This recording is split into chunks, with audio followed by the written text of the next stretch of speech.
La petite fiche de rentrée, vous voyez cette fiche qu'on demande aux élèves de remplir lors de la première séance de la première année. Moi, quand j'étais élève, j'y ai répondu et bien sûr, dès le début de carrière, j'ai commencé à faire ça. C'est quelque part un incontournable de la première séance. Et pourtant, il y a de plus en plus de monde qui veulent l'abandonner. Et dans ce discours ambiant, moi, je suis une fervente défenseuse de la petite fiche de rentrée et je vais vous expliquer pourquoi. Traditionnellement, c'est quoi cette petite fiche? Donc là, je vais vous parler de ce dont moi, je me souviens qu'on faisait quand j'étais élève. Eh bien, c'est une fiche qu'on remplit à la première séance avec des questions du type adresse, profession des parents, orientation, qu'est-ce que tu veux faire plus tard, ce genre de choses. Alors moi, j'aime bien parce que c'est un rituel. Les élèves, ils connaissent pas grand monde. En première séance de l'année, ils connaissent pas leur prof. Il y a plein d'élèves qui connaissent pas. S'ils sont en 6e ou en seconde, il y a moyen qu'ils connaissent personne. Et au moins, ils savent comment ça va se passer. Ça va se passer, le prof va leur demander de prendre une petite fiche, enfin une demi-feuille, et d'écrire des choses dessus. Au moins, on est en terrain conquis. Là où je l'aime moins, c'est parce qu'en fait, ça ne sert pas à grand-chose. Donc moi, mon idée, c'est de dire, ok, comment est-ce qu'on peut utiliser ce rituel où les élèves sont sur un terrain connu dans ce moment de grand changement qu'est la rentrée, mais en faire quelque chose qui sert en fait. Et la question qui est derrière, c'est mais à quoi sert la première séance? Il y en a qui vont dire que la première séance sert à poser le cadre et le cadre de règles de la classe et aussi le programme. Donc, il faut parler le cadre de ce qu'on va faire, etc. Là, mais pour le coup, c'est plus une question de philosophie. Moi, je ne suis pas d'accord. Ma première séance, elle sert surtout à bâtir la relation et à ce que les élèves se sentent en confiance. En effet, même si ça peut paraître bizarre, l'apprentissage et l'enseignement ne sont pas des choses rationnelles. Ce sont vraiment des choses, des processus qui se passent sur le point de vue émotionnel. Même si je parle beaucoup des cognitifs, etc., en fait, on voit de plus en plus que le cognitif est intimement lié à l'émotionnel et que la façon dont le cerveau enregistre et mémorise l'information dépend beaucoup de l'émotion qui est liée. Et donc, c'est pour ça que le but de la première séance, pour moi, c'est tout de suite d'être dans un émotionnel positif qui va permettre d'avoir le terreau qui va permettre un apprentissage efficace tout au long de l'année. On le voit dans tout ce qui est données probantes sur les techniques efficaces, etc. La relation prof-élève est parmi les choses les plus favorables et les plus utiles pour que les élèves apprennent. Donc vraiment, ça va être mon but de la première séance, ça va être de construire cette relation de confiance avec les élèves. Donc même si je parle de ma progression, en fait, et de ce qu'on va faire cette année, c'est toujours pour une idée de confiance. Je vais vous montrer où est-ce qu'on va aller pour que vous soyez en confiance tout au long de l'année. Je ne vais pas vous piéger ou vous laisser dans le noir, on va y aller ensemble. Et donc c'est aussi comme ça que je construis la confiance. Mais poser un cadre ou montrer ce qui va se passer, ça ne suffit pas pour avoir de la confiance. Pour avoir confiance, pour avoir une vraie relation prof-élève qui se noue, il faut apprendre à se connaître. Et c'est pour ça que moi je trouve que la petite fiche elle est très utile parce qu'en fait on peut vraiment s'en servir pour apprendre à la fois à connaître nos élèves et aussi dans l'autre sens, c'est-à-dire que les élèves nous connaissent parce que pour avoir une relation, c'est dans les deux sens. Donc nous on doit connaître nos élèves mais eux aussi ça marche mieux la relation prof-élève si eux nous connaissent. Pour ça, tout simplement, en fait, je fais une fiche où moi aussi, je réponds à la fiche. Donc, je pose des questions auxquelles je vais pouvoir répondre moi et donner mes réponses aux élèves pour qu'ils puissent apprendre à me connaître de la même façon que j'apprends à les connaître en lisant leur fiche. Et là, on voit que les questions que je vais poser ne sont pas dans la même logique administrative qu'on pouvait avoir dans les fiches que je décrivais au début, mais dans une logique d'apprendre à connaître les gens.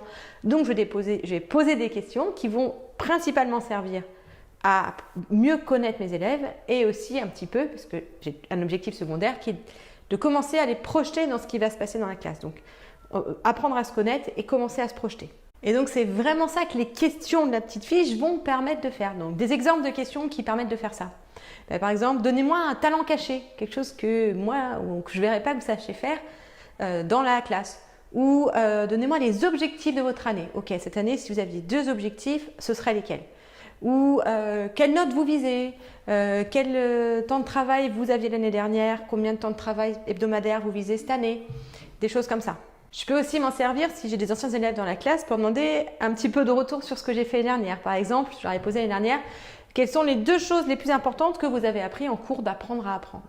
Donc il y a plein d'idées de questions pour apprendre à se connaître. Voilà, je vous ai donné quelques idées, mais à vous d'en inventer d'autres. Donc concrètement, comment ça se passe? Je reste dans le rituel que les élèves connaissent. Ils arrivent, je leur dis prenez une demi-feuille, nom, prénom, et ensuite je commence les questions. Mais tout de suite, dès le début, moi aussi je vais répondre. Donc je prends le tableau, puisque j'ai un tableau souvent avec un battant. Donc j'ouvre le battant, je me mets derrière, et quand je leur pose la question, je pose la question à la classe, ils écrivent sur leur feuille et moi, j'écris au tableau. Quand la question est finie d'être répondue, j'ouvre le tableau, je dis bah voilà comment moi j'ai répondu à la question. Donc on apprend à se connaître parce que je réponds aux questions. Et après, s'il y a des élèves qui veulent donner à voix haute ce qu'ils ont répondu, ils peuvent, mais c'est vraiment sur l'ordre du volontariat. Et donc du coup, petite astuce, on peut aussi mettre des questions là qui servent quelque part à poser le cadre ou à dire les choses qu'on attend. Une question du type, quelle est la chose dont j'ai besoin pour réussir à travailler dans de bonnes conditions cette année? Et donc là, les élèves vont dire ce dont ils ont besoin, donc ça va vous aider à les connaître, mais vous pouvez aussi dire, vous, ce dont vous avez besoin.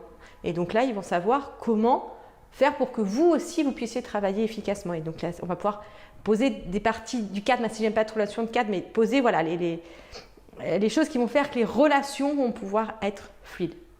La question de la fin, c'est toujours la même, c'est posez-moi écrivez 2 questions que vous voulez me poser. Et là, je ne ramasse pas les fiches tant que les élèves n'ont pas écrit 2 questions. Donc, c'est un peu difficile pour certains parce que du coup, ils ne savent pas trop, mais moi, ça les force. Encore une fois, je pose un petit peu les règles implicites de ma salle de classe qui sont, en fait, on est obligé d'essayer, on n'est pas obligé de réussir, mais voilà, il va falloir trouver 2 questions à poser à ta prof. C'est pas très compliqué, il y en a, ils me disent comment ça va, est-ce que vous habitez à Paris, des choses comme ça. Ça me va, la consigne elle est simple, c'est il faut 2 questions et il faut qu'il y en ait 2. Je ne ramasse pas la feuille tant qu'il n'y a pas mis les 2. Et j'attends que tout le monde ait écrit ces 2 questions, ce qui force les derniers qui se disent ah je vais y passer, c'est pas la peine, je vais attendre que ça se passe. Là, ils peuvent pas parce qu'ils ont tout le monde qui les regarde et qui attendent les questions qu'ils vont poser. Et ensuite, je prends les petites fiches et je réponds à toutes les questions, alors plus ou moins rapidement. Mais du coup, ça me permet aussi de cerner les besoins rapidement des élèves, ça lance une discussion et ça permet voilà, de lancer ce dialogue dès le début de l'année et de montrer que dans la classe, il va y avoir cette idée de dialogue, que c'est un endroit où il y a des gens qui vont interagir ensemble et que c'est important pour qu'on puisse interagir ensemble efficacement, d'apprendre à se connaître pour savoir les choses qu'on va pouvoir et les choses qu'on ne va pas pouvoir faire. Les élèves globalement aiment bien cette séance, enfin je pense qu'ils en sortent contents, etc. Souvent du coup j'ai des billes déjà, j'ai déjà commencé à parler avec certains à l'oral, etc. Après je prends le temps de les lire. Et le message vraiment que j'envoie aux élèves, qui pour moi est vraiment le message le plus important, c'est en fait je m'intéresse à vous. Je suis votre prof et je vais m'intéresser à vous, à ce que vous allez faire en classe, etc. Et tout de suite, comme ils savent qu'il y a quelqu'un qui les regarde et qui s'intéresse, ils vont être obligés de se mettre au travail parce que ils se sentent regardés et donc valorisés. Voilà, j'espère que cette vidéo vous aura donné des pistes pour votre première séance, surtout si vous êtes en début de carrière, ou même des pistes plus largement sur comment enseigner sur l'année, cette notion de relation entre les enseignants et les élèves. Si c'est le cas, si vous avez aimé, si vous pensez que ces vidéos peuvent aider les collègues, n'hésitez pas à vous abonner, puisque du coup l'algorithme donnera la vidéo à plus de monde.